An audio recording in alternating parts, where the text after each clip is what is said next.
धन्यवाद। आज विश्व के सबसे बेहतरीन विश्वविद्यालयों में से एक के दीक्षांत समारोह में आज आप सबके साथ होना मेरे लिए सम्मान की बात है। मैं आपको सच बताना चाहता हूं कि मैं कभी किसी कॉलेज से पास नहीं हुआ और आज पहली बार मैं किसी कॉलेज ग्रेजुएशन समारोह के इतने नजदीक तक पहुंचा हूं। आज मैं आप सभी को अपने जीवन की 3 कहानियां सुनाऊंगा, ज्यादा नहीं, बस 3 कहानियां। पहली कहानी है डॉट्स कनेक्ट करने के विषय में। रीड कॉलेज में एडमिशन लेने के बाद मैंने 6 महीने के अंदर ही अपनी पढ़ाई छोड़ दी थी, लेकिन मैं उसके बाद 18 महीने तक वहां किसी तरह आता जाता रहता था।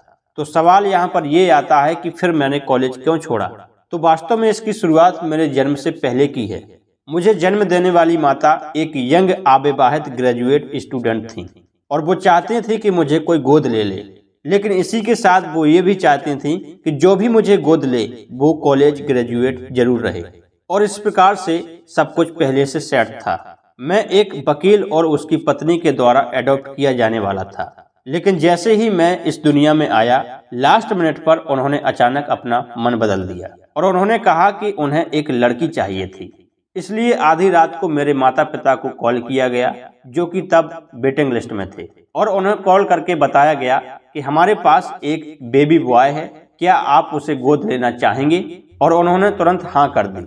लेकिन बाद में मेरी जन्म देने वाली माता को पता चला कि जिन्होंने मुझे गोद लिया है वो कॉलेज ग्रेजुएट नहीं है और पिता तो हाई स्कूल पास भी नहीं है, और इसीलिए उन्होंने अंतिम एडॉप्शन पेपर पर साइन करने से मना कर दिया। लेकिन कुछ महीनों के बाद मुझे गोद लेने वाले माता पिता ने मेरी माँ से वादा किया कि वो मुझे कॉलेज जरूर भेजेंगे, और जब उन्होंने ऐसा वचन दिया तब मेरी माँ आखिरकार मान गई। तो इस प्रकार से कुछ मेरी जिंदगी की शुरुआत हुई और 17 वर्ष बाद आखिरकार मैं कॉलेज गया।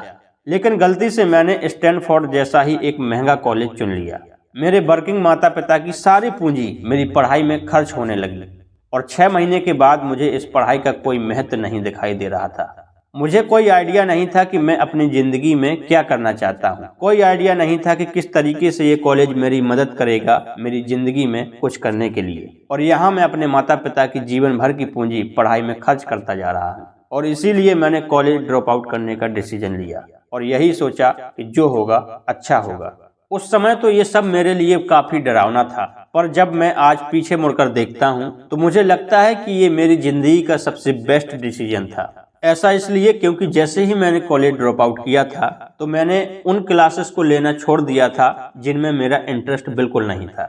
मैं केवल उन्हीं क्लासेस को करता था जिनमें मेरा इंटरेस्ट था। लेकिन ये सब कुछ करना मेरे लिए इतना आसान नहीं था। मेरे पास रहने के लिए कोई रूम नहीं था, इसलिए मुझे दोस्तों के रूम में फर्श पर सोना पड़ता था। मैं कोक की बोतलों को लौटाकर मिलने वाले पैसों से खाना खाया करता था।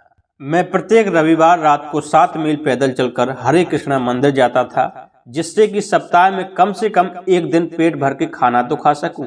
और ये सब कुछ करना मुझे बहुत अच्छा लगता था। अब मैं आपको बताता हूँ कि क्यों कॉलेज ड्रॉप आउट करना मेरी जिंदगी का सबसे बेस्ट डिसीजन था। उस समय रीड कॉलेज देश की सबसे बेस्ट जगह थी जहाँ कैलीग्राफी सिखाई जाती थी।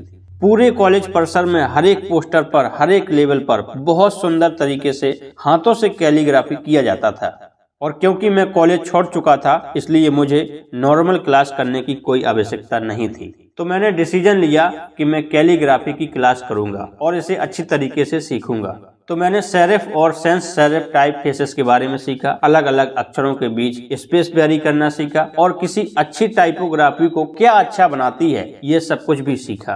और यह सब कुछ बहुत खूबसूरत था, ऐतिहासिक था और इतना आर्टिस्टिक था कि इसे साइंस द्वारा कैप्चर नहीं किया जा सकता था। यह सभी मुझे बहुत आकर्षक लगता था। उस समय मुझे जरा सी भी उम्मीद नहीं थी कि मैं इन चीजों का यूज कभी अपनी लाइफ में करूंगा।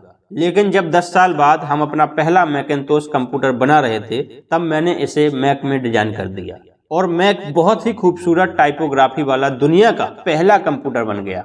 अगर मैंने कॉलेज ड्रॉप आउट करके कैलीग्राफी में प्रवेश नहीं लिया होता तो मैक में कभी भी मल्टीपल टाइप फेसेस या प्रोपोर्शनली स्पेस्ड फॉन्ट नहीं होते। और क्योंकि विंडोज ने मैक की कॉपी की है तो शायद दुनिया की किसी भी पर्सनल कंप्यूटर में यह सब कुछ नहीं होता। बेशक जब मैं कॉलेज में था तो भविष्य को देखकर इन डॉट्स को कनेक्ट करना असंभव था, लेकिन 10 साल बाद जब मैं पीछे मुड़कर देखता हूँ तो मुझे सब कुछ बिल्कुल साफ नजर आता है। आप कभी भी भविष्य को देखकर डॉट्स को कनेक्ट नहीं कर सकते, आप केवल पीछे देखकर ही डॉट्स को कनेक्ट कर सकते हैं। इसलिए आपको यकीन करना होगा कि अभी जो भी हो रहा है वो आगे चलकर किसी न किसी तरह से आपके फ्यूचर से कनेक्ट जरूर हो जाएगा। आपको किसी न किसी में तो विश्वास करना ही होगा, अपने साहस में, अपने भाग्य पर, अपने जीवन पर या फिर अपने कर्मों पर। किसी न किसी चीज पर तो विश्वास करना ही होगा, क्योंकि इस बात में विश्वास रखना कि आगे चलकर डॉट्स कनेक्ट होंगे, ये आपको अपने दिल की आवाज सुनने की हिम्मत देगा, तब भी जब आप बिल्कुल अलग रास्ते पर चल रहे होंगे। और यही बात आपको बाकी लोगों से अलग बनाएगी। तो मेरी पहली कहानी की सबसे अच्छी सीख यही है कि जो हो रहा है अच्छे के लिए हो रहा है, और अभी आप जो भी कर रहे हो वो आगे चलकर आपके किसी न किसी काम जरूर आएगा। आप बस खुद पर विश्वास रखकर अपने काम को करते जाइए।